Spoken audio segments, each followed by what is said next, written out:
कार्यक्रम ये है कि मैं जननायक जनता पार्टी से आज उसकी प्राथमिक सदस्यता से इस्तीफा दे रहा हूँ। जननायक जनता पार्टी का जो आधार है वो चौधरी देवलाल की नीतियों पे है, लेकिन जिस भी नीति को चौधरी देवलाल फॉलो करते थे, जननायक जनता पार्टी के नेताओं ने उनको बिल्कुल भी फॉलो करने का काम नहीं किया। चाहे वो किसान आंदोलन की बात हो, चाहे नौजवान की बेरोजगारी की बात हो, चाहे अग्निवीर की जो नई पॉलिसी बीजेपी लेकर के आई उस पे जेजेपी के नेताओं ने किसी भी प्रकार का विरोध नहीं किया। उससे आहत होकर के, चाहे पहलवान बहनों के जो हमारी पहलवान बेटियां थी उनका मुद्दा हो, तमाम मुद्दों में जेजेपी के नेताओं ने चुप्पी साधने का काम किया। वैसे तो मैं लगभग 1.5 साल से जेजेपी से दूरी बना रखी है मैंने, लेकिन आज विधिवत रूप से मैंने अपना त्याग पत्र जननायक जनता पार्टी के राष्ट्रीय अध्यक्ष अजय सिंह चौटाला जी को भेजने का काम किया है और उसी के उपलक्ष्य में आप आज प्रेस कॉन्फ्रेंस। देखिए, हजारों साथियों से अभी तो डिस्कस करनी है, क्योंकि पूरे 9 के 9 लोकसभा क्षेत्र के अंदर हमारे साथी हैं। मैं पिछले 28-29 साल से राजनीति करता हूं। 2 चुनाव मैंने लड़े हैं, एक बरवाड़ा से 2005 में इंडिपेंडेंट चुनाव लड़ा और एक कांग्रेस की टिकट पे 2014 में नालंदा विधानसभा क्षेत्र से चुनाव लड़ा।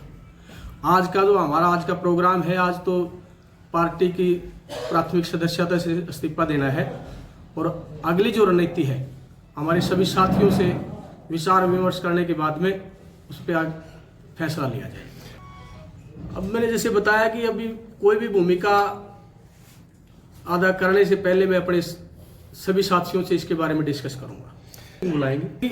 अभी तो यही है कि मैं बहुत आहत हूँ। पिछले 1.5 साल से मतलब मैं इस बात को लेकर के मंथन कर रहा था।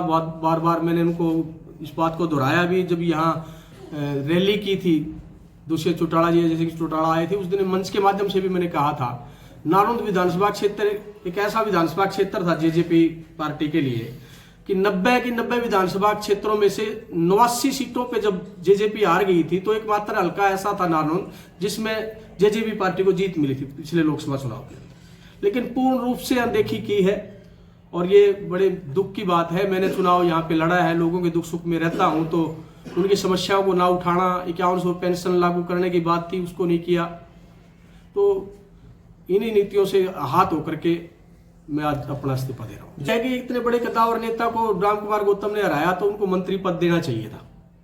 अगर उनको मंत्री पद देते तो आज हल्के के अंदर विकास भी होता। वो सीनियर लीडर थे तो उसको मंत्री बनाते तो क्या जाता उनका। ये तो सारे रुके, नालंदा के अंदर तो एक ईंट भी लगने का काम नहीं किया इस दौरान। बाईपास का मुद्दा है, यहाँ स्टेडियम नहीं है, मतलब गांव में आपको स्टेडियम मिल जाएंगे। ये कस्बा है नालंदा कॉन्स्टिट्यूंसी के नाम से इसको जाना जाता है, यहाँ स्टेडियम नहीं है और बहुत सी तमाम चीजें हैं। जुडिशरी कॉम्प्लेक्स नहीं बनाया अभी तक।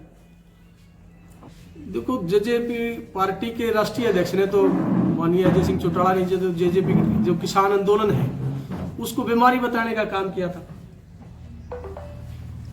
तो वो अपने अधिकारों की लड़ाई लड़ रहे हैं, एमएसपी मांग रहे हैं, तो उनकी बात जायज है, क्योंकि बीजेपी ने अपने पिछले घोषणा पत्र में 19 के चुनाव के दौरान इस मांग को उन्होंने रखा भी था अपने घोषणा पत्र में कि हम किसानों को एमएसपी देंगे। आपने